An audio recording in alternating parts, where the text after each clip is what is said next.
High command ಅಂಗಳದಲ್ಲಿ ಮತ್ತೆ ಗದ್ದುಗೆ ಗುದ್ದಾಟ ನಡೀತಾ ಇದೆ. ದೆಹಲಿಯಲ್ಲೇ ಈಗ ಸದ್ಯಕ್ಕೆ ಡಿಕೆ ಬ್ರದರ್ಸ್ ಠಿಕಾಣಿಯನ್ನ ಹೂಡಿದ್ದಾರೆ. ಹೈಕಮಾಂಡ್ ಅಂಗಳದಲ್ಲಿ ಮತ್ತೆ ಗದ್ದುಗೆ ಗುದ್ದಾಟ ನಡೀತಾ ಇದೆ. ದೆಹಲಿಯಲ್ಲೇ ಠಿಕಾಣಿ ಹೂಡಿರುವ ಡಿಕೆ ಬ್ರದರ್ಸ್ ನಿನ್ನೆ ಐಸಿಸಿ ಅಧ್ಯಕ್ಷ ಮಲ್ಲಿಕಾರ್ಜುನ ಖರ್ಗೆ ಜೊತೆ 2 ಗಂಟೆ ಮಾತುಕತೆ. ಮಲ್ಲಿಕಾರ್ಜುನ ಖರ್ಗೆ ಭೇಟಿಯಾಗಿ ಬ್ರದರ್ಸ್ ಚರ್ಚೆ ಕೂಡ ಮಾಡಿದ್ದಾರೆ.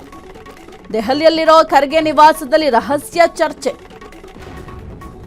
ಒಳ ಮೀಸಲಾತಿ ಸಂಪುಟ ಸಭೆ ಇದ್ರೂ ಡಿಕೆಶಿ ಚಕ್ಕರ್.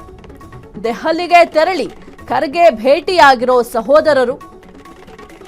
ಅಧಿಕಾರ ಹಂಚಿಕೆ ಬಗ್ಗೆ ಮಾತುಕತೆ ನಡೆಸಿರೋ ಡಿಕೆ ಶಿವಕುಮಾರ್ ರಾಹುಲ್ ಜೊತೆ ಮಾತನಾಡುವಂತೆ ಖರ್ಗೆಗೆ ಒತ್ತಡ. ಸಿದ್ದು ಟೀಮ್ ಅಲರ್ಟ್ ಬೆನ್ನಲ್ಲೇ ಬಂಡೆ ರಣತಂತ್ರವನ್ನ ರೂಪಿಸ್ತಾ ಇದ್ದಾರೆ. ಖರ್ಗೆ ಮೂಲಕ ಮತ್ತೊಂದು ದಾಳವನ್ನ ಉರುಳಿಸಿದ್ರ ಡಿಕೆ ಶಿವಕುಮಾರ್ ಅವರು. ಹಾಗಾದ್ರೆ ಇನ್ನು ಹೈಕಮಾಂಡ್ ಅಂಗಳದಲ್ಲಿ ಸದ್ಯಕ್ಕೆ ಮತ್ತೆ ಒಂದು ಗದ್ದುಗೆ ಗುದ್ದಾಟ ಜೋರಾಗಿ ನಡೀತಾ ಇದೆ. ಜೊತೆಗೆ ಒಂದು ನಾಯಕತ್ವ ಬದಲಾವಣೆ ವಿಚಾರ ಮತ್ತೆ ಚರ್ಚೆಗೆ ಬಂದಿರುವಂತದ್ದು. ಸದ್ಯಕ್ಕೆ ದೆಹಲಿಯಲ್ಲೇ ಡಿಕೆ ಬ್ರದರ್ಸ್ ಠಿಕಾಣಿ ಕೂಡ ಹೂಡಿದ್ದಾರೆ.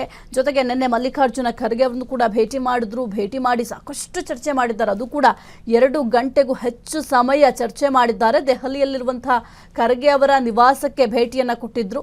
ಭೇಟಿಯನ್ನ ಕೊಟ್ಟು ಅಲ್ಲಿ ಮಾತನಾಡಿದ್ದಾರೆ. ಒಳ ಮೀಸಲಾತಿ ಇಲ್ಲಿ ಸಚಿವ ಸಂಪುಟ ಸಭೆ ಆಗ್ತಾ ಇದ್ರು ಕೂಡ ಇಲ್ಲಿಗೆ ಬಂದಿರಲಿಲ್ಲ, ದೆಹಲಿಯಲ್ಲೇ ಇದ್ರು.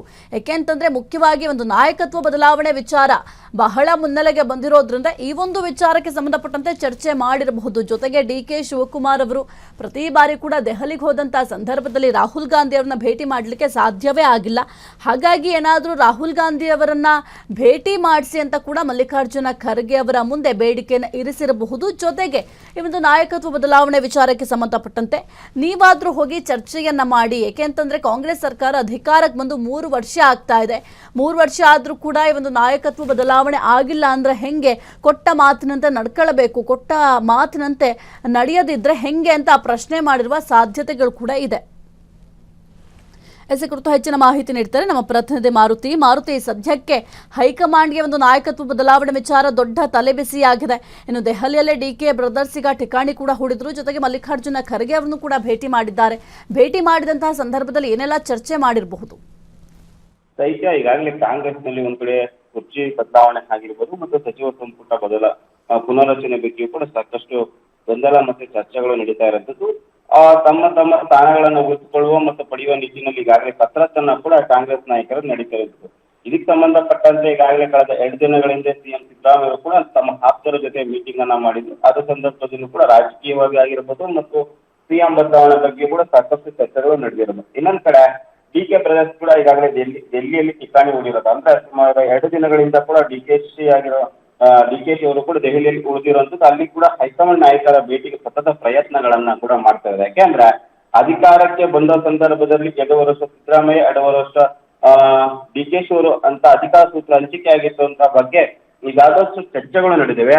ಅವರು ಕೂಡ ಹಲವು ಬಾರಿ ಈ ಹಿಂದೆ ಹೇಳಿಕೆಗಳನ್ನ ಕೊಟ್ಟಿದ್ದು ಕೂಡ ಉಂಟು. ಅದರಿಂದಾಗಿಯೇ ಬಾಕಿ ಉಳಿದಿರುವಂತಹ 2 ವರ್ಷ ಆದ್ರೂ ಕೂಡ ಸಿಎಂ ಪದವಿ ಪಡೆಯುವ ನಿಟ್ಟಿನಲ್ಲಿ ಕಸರತ್ತನ್ನ ಡಿಕೆಶಿ ಅವರು ಡೆಲ್ಲಿ ಮಟ್ಟದಲ್ಲಿ ಆರಂಭ ಮಾಡಿರೋದು.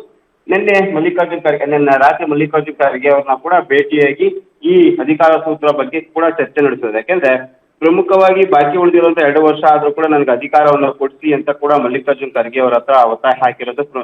ಅದೇ ರೀತಿ ನೀವು ರಾಹುಲ್ ಗಾಂಧಿ ಜೊತೆ ಚರ್ಚೆ ಮಾಡಿಸಿ. ಯಾಕೆಂದ್ರೆ ಇಲ್ಲಿವರೆಗೂ ಕೂಡ ಸತತವಾಗಿ ದೆಹಲಿಗೆ ಹೋದ್ರು ಕೂಡ ರಾಹುಲ್ ಗಾಂಧಿ ಭೇಟಿ ಆಗುವ ಅವಕಾಶ ಡಿಕೆಶಿ ಅವರಿಗೆ ಸಿಕ್ಕಿಲ್ಲ. ಬೇರೆ ಯಾವುದೇ ನಾಯಕರು ಸಿಕ್ಕಿದ್ರು ಕೂಡ ಡಿಕೆಶಿ ಅವರು ಅಧಿಕಾರ ಸೂತ್ರ ಆಗಿರ್ಬೋದು ಮತ್ತೊಂದು ವಿಚಾರಗಳಲ್ಲಿ ಚರ್ಚೆ ನಡೆಸಲು ದೆಹಲಿಗೆ ಹೋದಾಗಲೂ ಕೂಡ ಪ್ರತ್ಯೇಕವಾಗಿ ಡಿಸಿಎಂ ಅವರಿಗೆ ರಾಹುಲ್ ಗಾಂಧಿ ಚರ್ಚೆ ನಡೆಸುವ ಅವಕಾಶ ಇಲ್ಲಿವರೆಗೂ ಸಿಕ್ಕಿಲ್ಲ. ಅದರಿಂದಾಗಿ ಮಲ್ಲಿಕಾರ್ಜುನ ಖರ್ಗೆ ಮೂಲಕ ರಾಹುಲ್ ಗಾಂಧಿ ಭೇಟಿ ಆಗಿರ್ಬೋದು ಮತ್ತು ಈ ಕುರ್ಚಿ ಬದಲಾವಣೆ ಬಗ್ಗೆ, ನಾಯಕತ್ವ ಬದಲಾವಣೆ ಬಗ್ಗೆ ಕೂಡ ಚರ್ಚೆ ನಡೆಸುವ ನಿಟ್ಟಿನಲ್ಲಿ ಸೂತ್ರವನ್ನ ಡಿಕೆಶಿ ಅವರು ಅಣಿತಾ ಇರುವಂತದ್ದು. ಅದರಿಂದಾಗಿ ನಿನ್ನೆ ದೆಹಲಿಯಲ್ಲಿರುವ ಮಲ್ಲಿಕಾರ್ಜುನ ಖರ್ಗೆ ನಿವಾಸದಲ್ಲಿ ಭೇಟಿಯಾಗಿ ಸುಮಾರು 1 ಗಂಟೆಗಳು ಅಧಿಕ ಕಾಲ ಈ ರಾಜಕೀಯ ಬದಲಾವಣೆ ಬಗ್ಗೆ ಆಗಿರ್ಬೋದು ಮತ್ತೆ ಅದೇ ರೀತಿ ಸಚಿವ ಸಂಪುಟ ಪುನರ್ರಚನೆಗೆ ಶಾಸಕರು ಒತ್ತಾಯ ವಿಚಾರವಾಗಿ ಆಗಿರ್ಬೋದು, ಅದೇ ರೀತಿ ತಮಗೆ ಸಿಎಂ ಪಟ್ಟ ನೀಡುವ ನಿಟ್ಟಿನಲ್ಲಿ ಮತ್ತೆ ಈ ಹಿಂದೆ ಹೈಕಮಾಂಡ್ ನಾಯಕರು ನೀಡಿದಂತಹ ಭರವಸೆಗಳನ್ನು ಕೂಡ ಈಗಾಗಲೇ ಮಲ್ಲಿಕಾರ್ಜುನ ಖರ್ಗೆ ಜೊತೆ ಚರ್ಚೆ ಮಾಡಿರುವಂತದ್ದು. ನೀವೊಂದು ಬಾರಿ ರಾಹುಲ್ ಗಾಂಧಿ ಅವರನ್ನ ಭೇಟಿಯಾಗಿ ಮತ್ತೆ ಚರ್ಚೆ ನಡೆಸಿ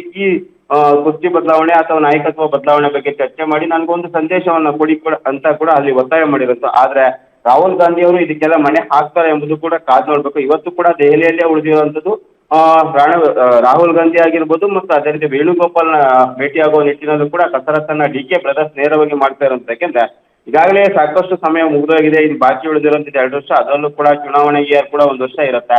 ಅದರಿಂದಾಗಿ ಆದಷ್ಟು ಬೇಗ ನಾವು ಸಿಎಂ ಪಟ್ಟ ಪಡೆಯುವ ನಿಟ್ಟಿನಲ್ಲಿ ಡಿ.ಕೆ ಬ್ರದರ್ಸ್ ಕೂಡ ಕಸರತ್ತು ನಡೆಸ್ತಾರೆ ಅನ್ನೋದು ಸಾಹಿತ್ಯ. ಮಾರುತಿ, ಈಗ ಮುಖ್ಯವಾಗಿ ಹೈಕಮಾಂಡ್ ಯಾವುದೇ ಒಂದು ಸಂದರ್ಭ ಬಂದರೂ ಕೂಡ ಅದರಲ್ಲೂ ನಮ್ಮ ರಾಜ್ಯದ ವಿಚಾರಕ್ಕೆ ಬಂದರೆ ಒಂದು ಸಚಿವ ಸಂಪುಟ ಪುನರಚನೆ ಆಗಿರ್ಬೋದು ಅಥವಾ ನಾಯಕತ್ವ ಬದಲಾವಣೆ ವಿಚಾರ ಆಗಿರ್ಬೋದು, ಎಷ್ಟೇ ಚರ್ಚೆ ಆದರೂ ಕೂಡ ಹೈಕಮಾಂಡ್ ಮಧ್ಯಪ್ರವೇಶವನ್ನ ಮಾಡಿಲ್ಲ. ಜೊತೆಗೆ ಕೇವಲ ಒಂದು ನೆಪ ಹೇಳುತ್ತಷ್ಟೇ.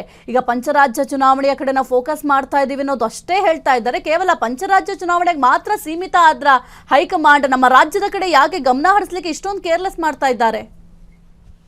ಈ ಹೈಕಮಾಂಡ್ ವಿಚಾರದಲ್ಲಿ ನಾವು ನೋಡೋದ್ರೆ ಸಾಕಷ್ಟು ತಲೆನೋವಾಗಿರೋದು. ಯಾಕಂದ್ರೆ ಒಂದ್ ಕಡೆ ಸಿಎಂ ಸಿದ್ದರಾಮಯ್ಯನ ಕೆಳಗಿಳಿಸುವುದು ತುಂಬಾ ಕಷ್ಟ. ಯಾಕಂದ್ರೆ ಅವರು ಮಾಸ್ ಲೀಡರ್ ಮತ್ತು ಅಹಿಂದ ನಾಯಕರಾಗಿರೋದು.